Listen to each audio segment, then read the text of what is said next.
안녕하세요, 북리지입니다. 벤불의 P1P 프린터와 프루사 MK3S 클론 제품과의 비교 네 번째 시간입니다. 원래 오늘 진행할 내용은 출력물 품질 주관적인 비교를 해볼까 했는데요. 이게 주관적인 비교이기도 하고 프루사 프린터는 품질 면에서는 안정적으로 나온다는 거는 정평이 나 있고 두 프린터 간의 속도가 워낙 차이가 나기 때문에 그에 따른 체급 차이가 있어서 이 품질 차이 비교하는 것이 기존의 여러 영상들에서 보였던 정도면 충분하지 않을까 생각이 들어서 이거는 그냥 패스하도록 하겠습니다. 그래서 오늘은 쿨링 능력 그래서 오버행과 브릿지 구간 출력에 대한 테스트 진행한 결과를 공유드리려고 하는데요. 일단 팬솜에서만 봐도 알 수 있듯이 P1P의 쿨링 능력은 엄청나게 강력합니다. 그렇기 때문에 당연히 P1P가 좋을 건데 기존에 제가 주로 활용했던 테스트 방법인 오버행 테스트, 브릿지 구간 테스트 출력이 어마어마한 드라마틱한 이런 차이를 보이지는 않았습니다. 물론 그만큼 프루사 프린터가 안정적이라는 뜻이겠죠. 그래서 이 결과들을 간단하게 한번 공유드리면서 여러분들이 직접 판단해 보시면 좋지 않을까 싶습니다. 오버행 테스트입니다. 오버행 테스트는 기존에 나와 있는 55도에서 85도까지 오버행을 테스트할 수 있는 이 테스트 모델링을 동서남북 네 방향으로 회전시켜서 놓고 출력을 진행해 줬습니다. 이렇게 해놓게 된 게 한쪽에서만 계속 바람을 불고 있으면 그 근처도 충분히 냉각이 되거든요. 그래서 순간적인 냉각 효율을 보려면 한쪽을 냉각하다가 다른 쪽으로 옮겨갔을 때 그 사이에 벌어지는 일도 확인할 수 있지 않을까라는 생각에서 이렇게 배치를 했고요. 팬덕트의 방향이나 이런 것이 한쪽 방향으로만 불게 된다면 특정 방향에 놓여있는 오버행 테스트 시편은 출력이 제대로 안 될 거다라고 하는 생각에 진행을 해줬습니다. 그리고 벤불의 프린터 같은 경우에는 보조팬을 장착해놨기 때문에 이번 테스트에서는 이 보조팬을 끈 채 진행을 해줬습니다. 약간 문제가 있었는데요. 제가 사용했던 필라멘트 중에 회색 필라멘트가 외부에 오랫동안 노출되어 있던 탓에 거미줄이 굉장히 많이 생겼습니다. 흰색이나 다른 색 같은 경우에는 동일한 리트랙션 조건에서도 잘 출력이 되는데 유독 이 회색의 필라멘트가 거미줄이 많이 생기더라고요. 근데 되게 웃긴 게 벤불앱에서는 이거보다 기본 세팅 온도가 220도로 더 높은데도 불구하고 거미줄이 하나도 없어요. 이거는 좀 신비스럽습니다. 어쨌든 습기를 잔뜩 머금은 것 같은 필라멘트조차도 벤불앱에서는 정상적으로 출력이 되었습니다.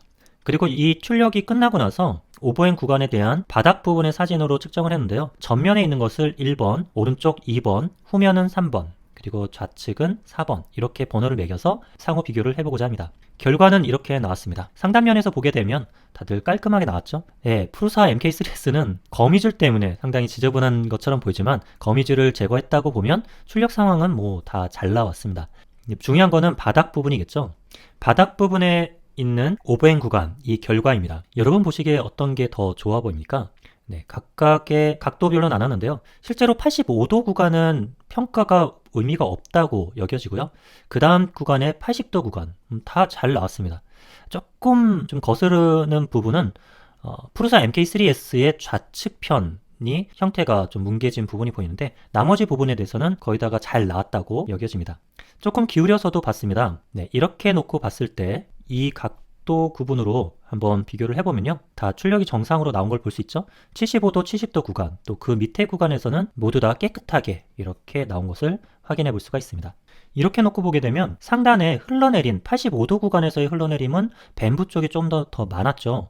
G코드 생성과 관련되어 있는 시퀀스가 조금 다르기 때문에 그러는데요. 실제 85도는 둘 다 좀 엉망으로 나왔기 때문에 이 각도의 오버행에 서포트를 대지 않고 출력할 일은 없을 것 같습니다. 그래서 보통은 한 70도, 75도 정도로 오버행을 다 두지 않을까 싶고요. 그래서 오버행의 결과는 둘 다 좋다라고 결론 내려도 되지 않을까 싶습니다. 다음으로는 브릿지 테스트입니다. 이 브릿지 테스트도 3D 프린터 초창기 때부터 제가 쿨링 성능을 판단할 때 주로 쓰는 테스트 방법인데요. 브릿지를 100mm짜리의 브릿지 테스트할 수 있는 거를 모델링을 별도로 했습니다. 이렇게 브릿지를 쫙 형성을 하게 되면 가운데 있는 부분의 필라멘트는 밑으로 축 처지게 되죠. 처지다가 쿨링 능력에 따라 얘가 다시 빠르게 굳으면서 수축을 하게 됩니다. 수축을 해서 팽팽하게 되는 현상을 경험하게 되는데요. 이때 이 처진 정도를 보게 되면 어떤 것이 쿨링이 더 잘 되는지 알 수 있지 않나 라는 생각에서 브릿지 테스트를 진행해 보았습니다. 실제로 이 탑에 있는 이 두께는 1mm인데요. 출력을 진행하고 측정을 했을 때 1보는 당연히 더 두껍겠죠.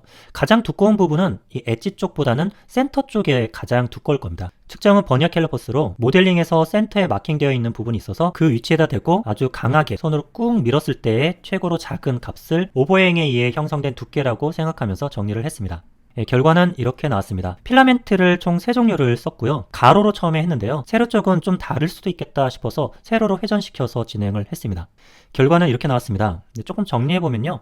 전체적으로 비슷한 값들을 보인 벤불의 PMP는 1.73 정도의 평균값을 가지고 있습니다. 프루사 MK3S는 가로하고 세로가 좀 차이가 나더라고요. 물론 표본수가 워낙 또 적어서 이걸 가지고 일반화하기는 좀 그렇지만 프루사 MK3S가 벤불의 PMP에 비해서 가로 방향의 브릿지 형성할 때 좀 더 두껍게 형성된 것을 볼 수 있었습니다. 어쩌면 이건 당연한 결과일지도 모르겠는데요. 전면에 나와 있는 쿨링팬의 회전 속도가 완전 다르기 때문이죠. 괴물처럼 시끄럽고 엄청나게 빠르게 도는 PMP, 그리고 도는지 안 도는지 잘 모를 정도로 정숙하게 어느 정도는 충분히 쿨링을 해주는 프루사. 이 차이 때문에 이런 결과값이 나오지 않았나 생각이 들고요. 가로와 세로에서의 차이가 이렇게 나는 거는 좀 의아해했습니다.